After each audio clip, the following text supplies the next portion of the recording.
이 아름다운 교회는 성도의 자랑이요 또한 주님의 기쁨입니다. 본문은 우리에게 아름다운 교회의 모델을 보여주고 있습니다.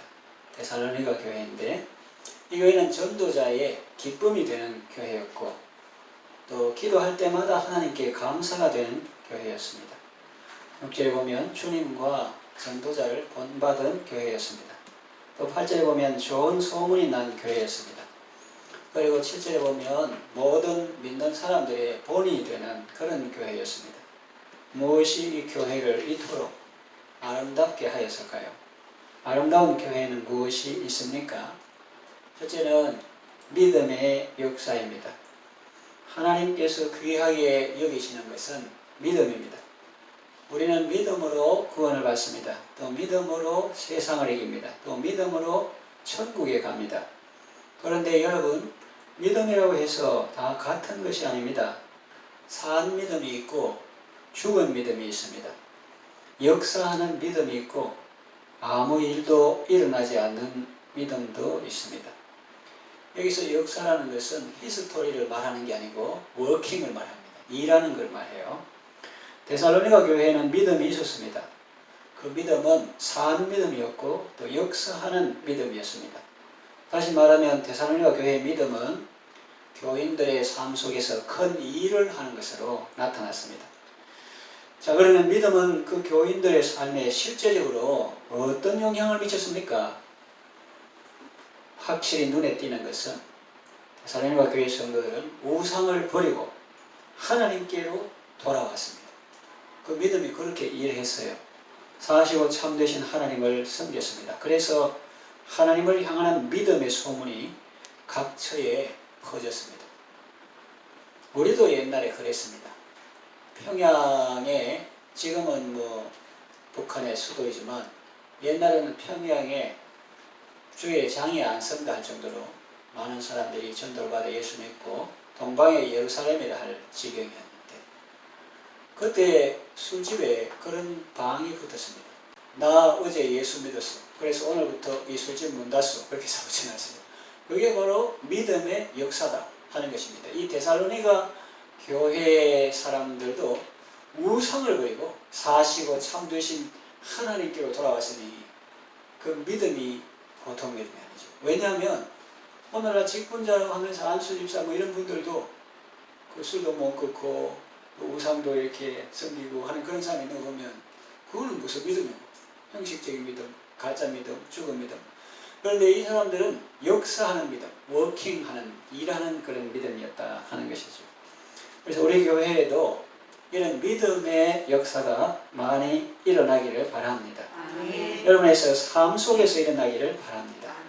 그래서 여러분이 이제까지 주인 삼았던 모든 것들을 돈이 주인이면 돈, 자녀가 주인이면 자녀, 하나님 선물이고 기도의 대상이고 사랑의 대상이고 의지의 대상은 아닌데 그것이 나를 지켜줄 것이고 보여줄 것, 그래 하는 것이 눈에 보이는 거든지 안 보이는 거든지 형상이 있는 거든지 없는 것이 다 우상인데 내가 주인 삼은 모든 것 다 내려놓고 정말 내 주 되신 주 앞에 나와서 주님만 섬기고 주님만 경배하게 되기를 바랍니다.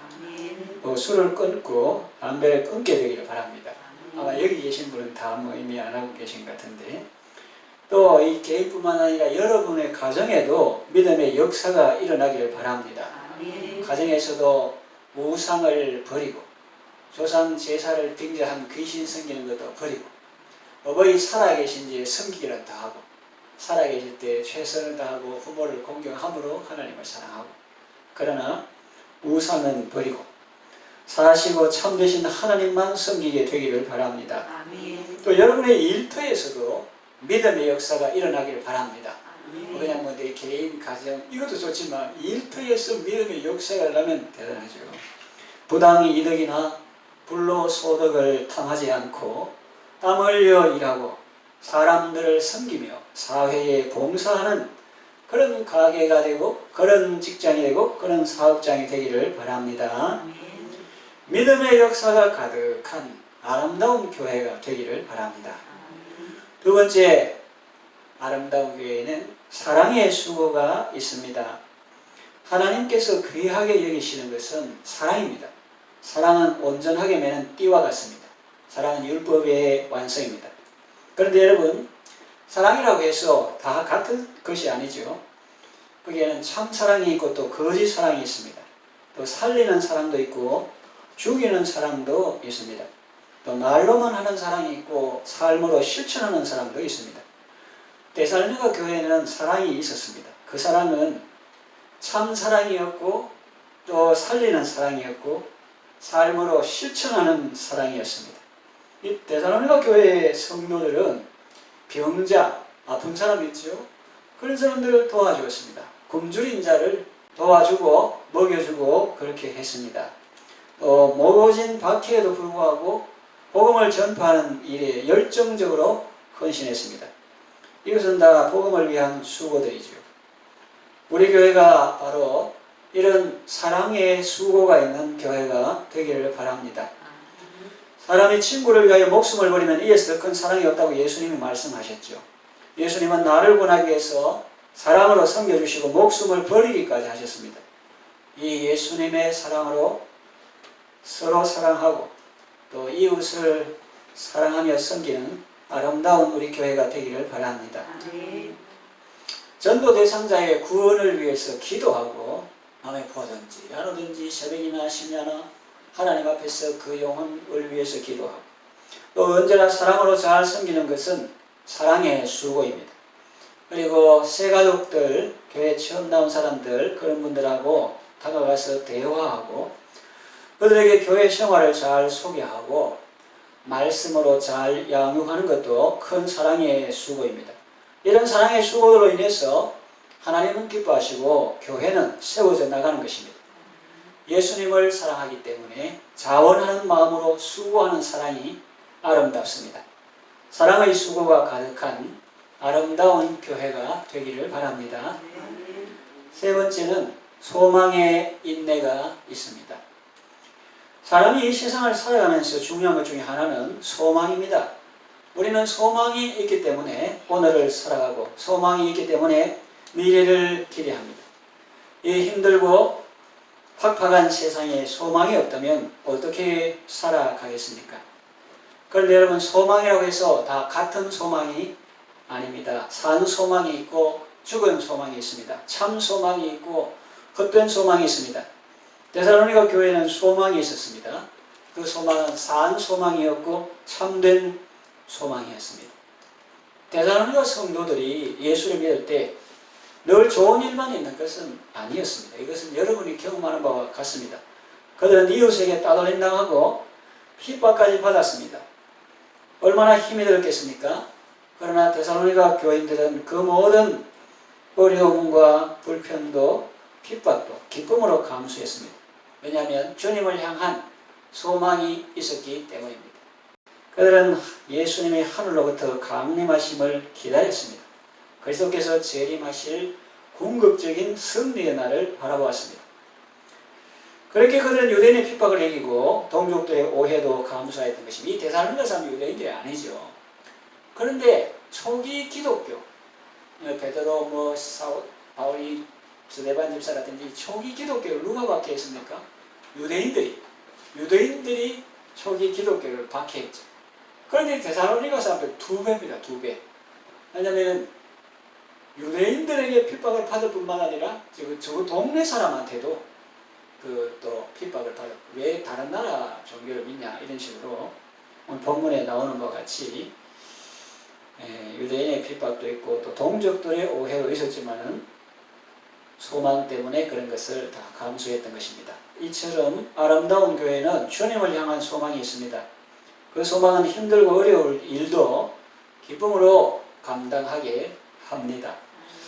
오늘도 교회를 섬기고 겸손히 주님을 섬길 때 괴로운 일이 왜 없겠습니까? 그것이 꼭 교회뿐만 아니라 넓은 의미로 네가 나를 사랑하거든 내 양을 먹이라 했기 때문에 주일학생뿐만 아니라 하나님께서 내게 붙인 남편이나 아내나 자녀나 시부모나 이런 사람을 그것도 겸손히 주를 섬길 때 괴로운 일이 많으나 그거예요. 괴로운 일이 있겠죠. 오해가 있고 핍박이 있고 어려움이 있을 수 있습니다. 그러나 우리는 낙심하지 않습니다. 좌절하지 않습니다. 왜냐하면 소망이 있기 때문입니다. 하늘과 땅의 모든 권세를 가지신 만왕의 왕 예수님이 그의 영으로 우리와 함께 하시며 또 장차 만민이 보는 앞에서 이 땅에 강림하실 것입니다. 그때에 진정한 상이 주어질 것입니다. 그날의 성도의 고난은 영광의 면류관이 될 것입니다. 또 성도의 눈물은 찬란한 보석이 될 것입니다.